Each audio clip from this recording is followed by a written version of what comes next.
Hello. Mga mi, for today's vlog, samahan nyo akong ipacheck yung ating diamond ring kung legit or fake. Sa mga gustong sumali dyan, tapusin nyo lang yung video na to and i-comment nyo lang sa comment section.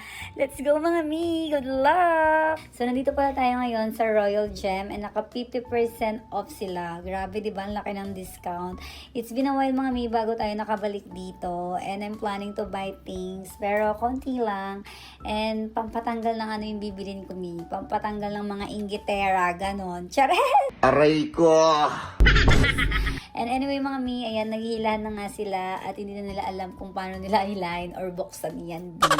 And ayan na nga mga mi, kayo na bala mag-judge. Good luck po sa inyo kung sino man yung mananalo. And after ko nga mamili mga mi, nag-decide akong kumain ng siomay. Siyempre, inubos na natin yung pera natin. Chares! So, mag-siomay na lang tayo for 1 month.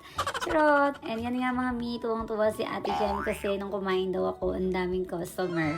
So, sabi ko, sige, samahan kitang mag-duty. Chares! After ko nga kumain mga mi, nag-check na ako ng Christmas hampers para may mga idea na ako kung ano yung mga bibilin natin. Grabe pa, palapit na yung Pasko, my God. So, gastos na naman. Kain muna pala tayo ng ice cream mi, and guess what? Pati ice cream ko, kape. Sinong addict sa kape dyan? Yung hindi ako mabubuhay ng walang kape sa isang araw, B. Talaga. Kahit mawala ka na sa buhay ko, wag lang yung kape. Chares! Habang kumakain nga ako ng ice cream mga mi, napag-isip-isip kong lumabas muna kasi bigla ko naisip yung nanay ko. Namimiss ko siya. Hello, Mami from heaven. And then, after ko nga maglakad, napag-isip-isip kong umupo muna at mag-isip-isip. Nag-isip tayo ng strategy ngayong December.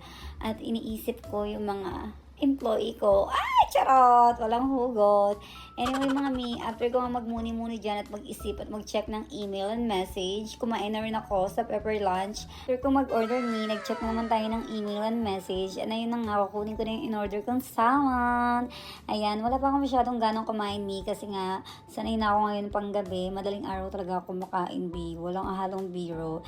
And then yun lang mga mi, nagmadali na ako dyan kasi magtatrabaho pa tayo at marami pa tayong gagawin. Thank you for watching mga mi. See you for my next vlog. Bye! Mwah.